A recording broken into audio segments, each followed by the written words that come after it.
కొన్ని ప్రార్థనలు మామూలుగా చేస్తే జవాబు వస్తుంది, కానీ కొన్ని ప్రార్థనలకు జవాబు రావాలంటే మోకాలు వెయ్యాలి. ఆమె ప్రతిరోజు మోకాలు వేసి ప్రార్థన చేయాలి. నిజం. ఎప్పుడైతే ప్రతిరోజు మోకాలు యాస్త అలుగుతుంటాం, చక్కగా అది తిరుగుతుంది కదా.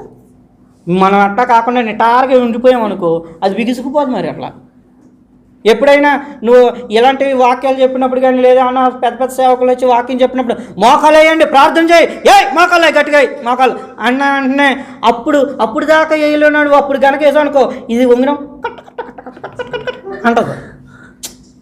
అర్థమవుతుందా? అప్పుడు దాకా వంగలేదు కదా, ఒక్కసారి ఇటప్పటికి నువ్వు వేసేటప్పటికి పట అంట.